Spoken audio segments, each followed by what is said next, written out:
Number 1. In this question, you will be asked to talk about a familiar topic. After you hear the question, you will have 15 seconds to prepare a response and 45 seconds to record the response. Choose a place you go to often that is important to you and explain why it is important.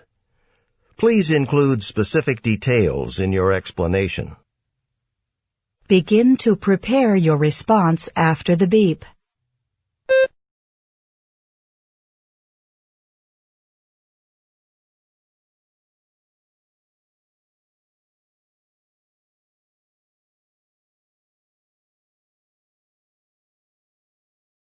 Begin speaking after the beep.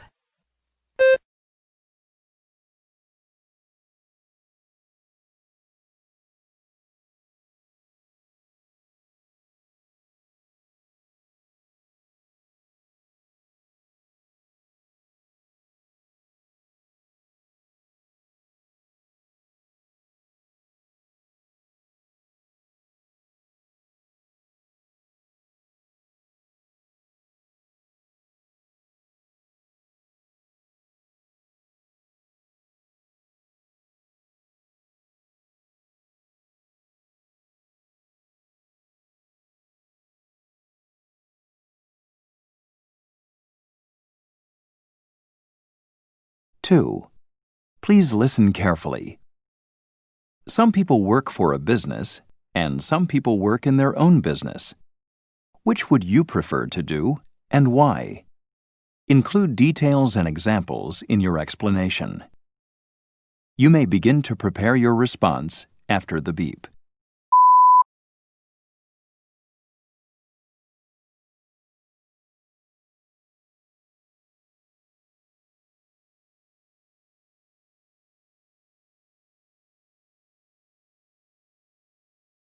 Please begin speaking after the beep.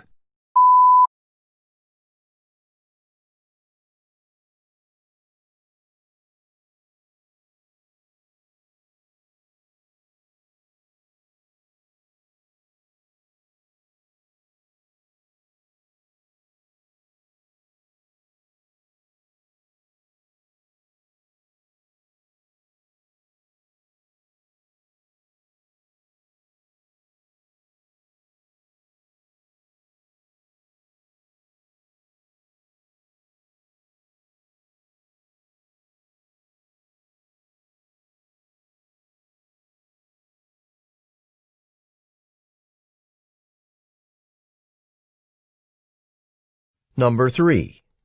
In this question, you will read a short passage, listen to a talk, and answer a question about them.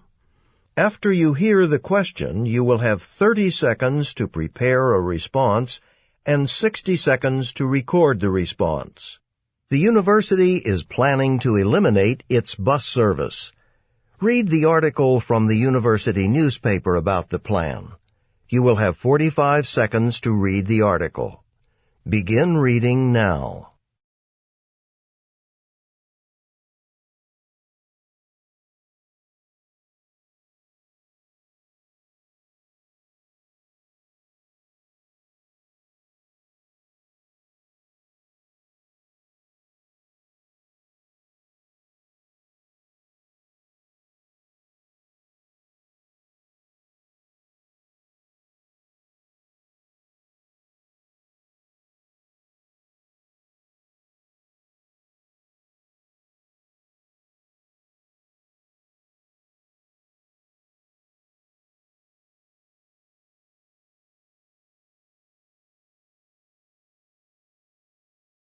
Now listen to two students discussing the article.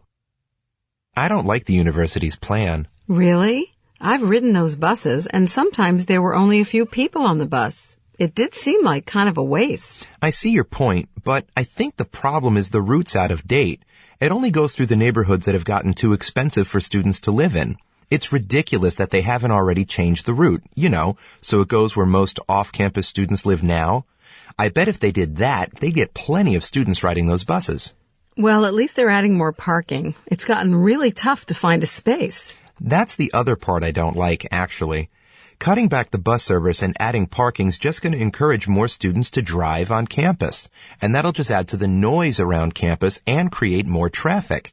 And that'll increase the need for more parking spaces. Yeah, I guess I can see your point. Maybe it would be better if more students used the buses instead of driving. Right. And the university should make it easier to do that, not harder.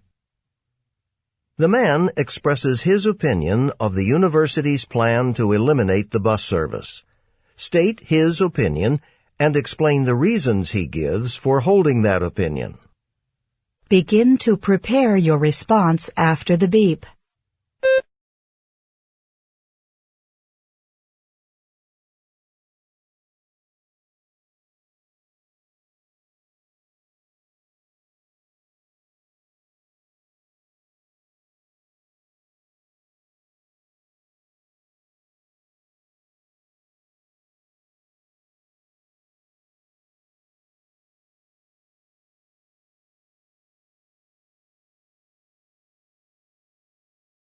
Begin speaking after the beep.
Four. Please listen carefully. Read the passage about symbiotic relationships. You have 45 seconds to read the passage. Begin reading now.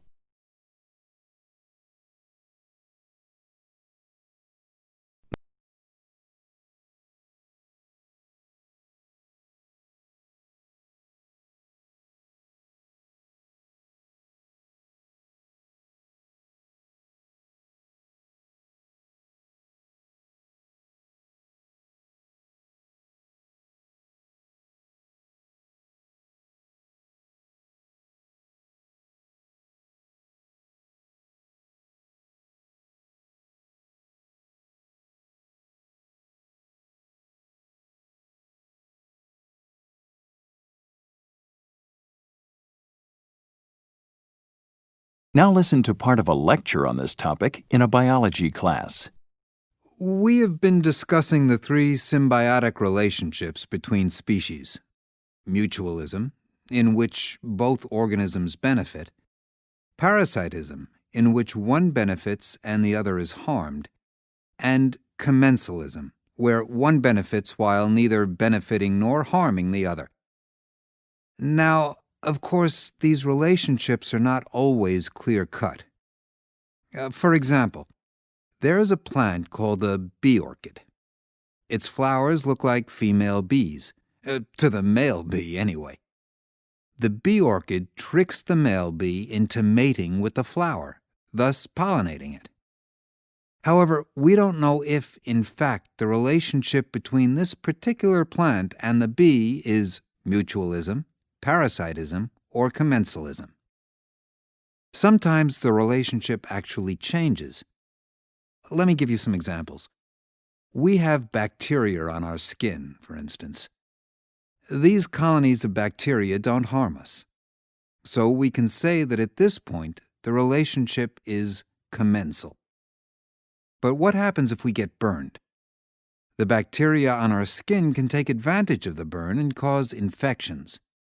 The bacteria turn into what we call an opportunistic pathogen. A pathogen, by the way, is parasitic. Here's another example. Shrimp and crabs take advantage of colonies of coral which provide a nice home. They neither harm nor benefit the coral colonies, So the relationship here is also commensal. But sometimes a coral-eating sea star attacks the coral. At that point, the shrimp and crabs defend the coral. Without these creatures to protect it, the coral would be eaten. So, in this case, the relationship becomes mutual. The coral and its defenders are now in a relationship in which both organisms benefit. Now get ready to answer the question. The professor gives 2 examples of symbiotic relationships that change. Explain both examples in terms of what the original symbiotic relationship was and what symbiotic relationship it became. You may begin to prepare your response after the beep.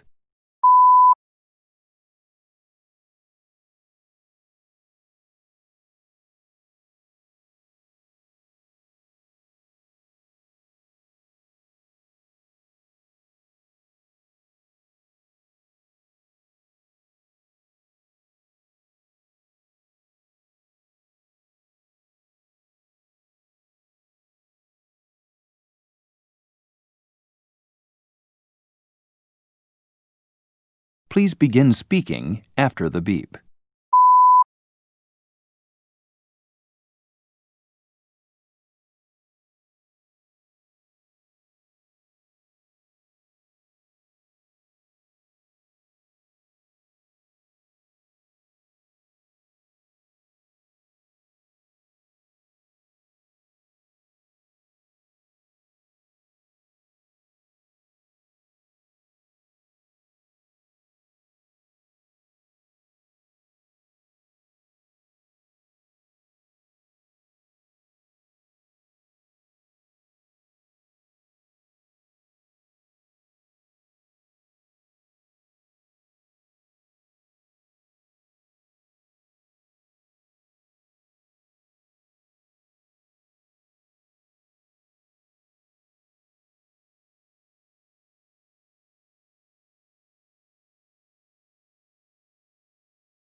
Number 5.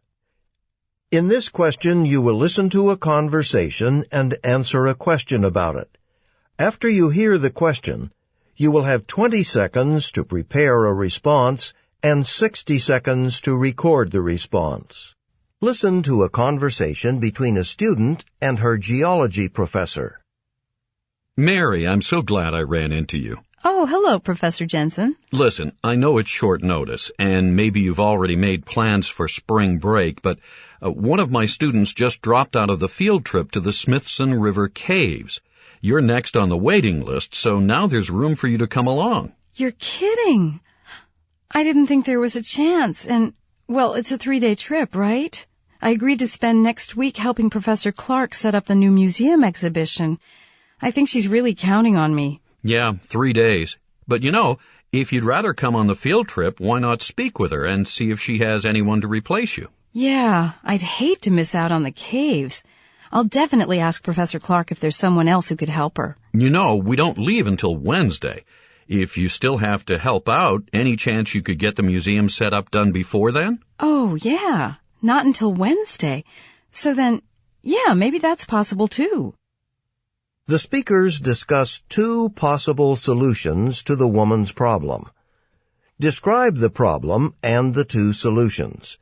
Then explain what you think the woman should do and why. Begin to prepare your response after the beep.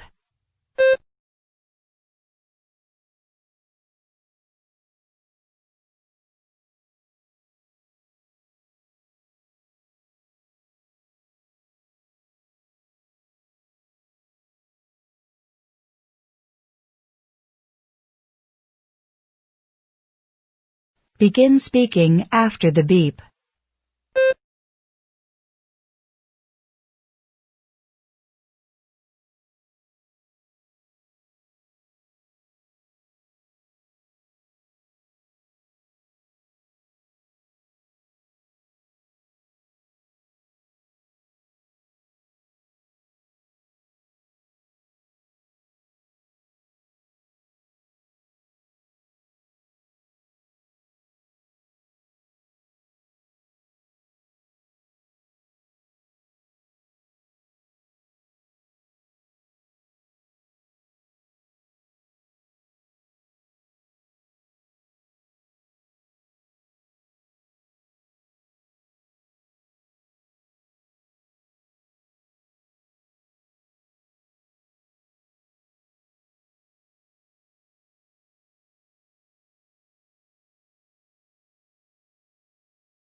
6. Please listen carefully. Listen to part of a lecture in a cultural studies class. Although the entertainment industry is concerned with telling a good story, it has had a profound effect on people's conceptions and misconceptions of the world around them. Let me give you an example. There are many films and TV programs in which a serious crime takes place and a police detective solves, or maybe doesn't solve, the crime. It appears that these fictional crimes, added to news reports of real crime, cause viewers' perception of the rate of criminal behavior to outrank, to exaggerate reality. In other words, the actual, let's say, murder rate is probably well below people's perception of the murder rate. I've just been talking about misconceptions of crime rates, but there are other misconceptions which may be more harmful. Now, I'm not saying that believing in an exaggerated level of criminality, say a high murder rate, isn't harmful. It could cause a lot of people undue stress, for example. But what I mean is misconceptions about race and gender stereotypes. A person of a different race or a female being typecast into certain roles. Think about, for example, the portrayal of a person in a wheelchair. He or she is either portrayed as overcoming incredible odds to do heroic deeds, or, on the other hand, being a helpless victim. Does this promote understanding or misconceptions? In the movies, doctors perform miracles, lawyers win cases, and crime scene investigators find the evidence. People in these actual professions often get clients with unreasonable expectations. Professional people comment that the reality of their daily routine, their job, is seldom like that portrayed in the media. Students are sometimes disillusioned about their career choice because the job seemed much more interesting in the television program than in reality. Unfortunately, we make these judgmental mistakes about our own society, knowing full well the existence of the fantasy created by the media industry.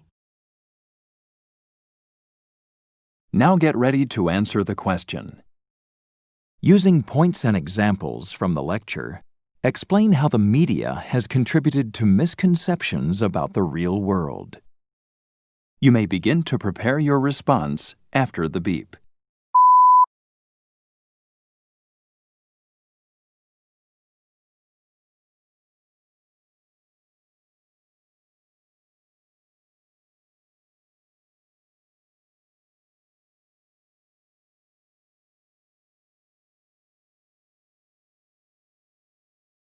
Please begin speaking after the beep.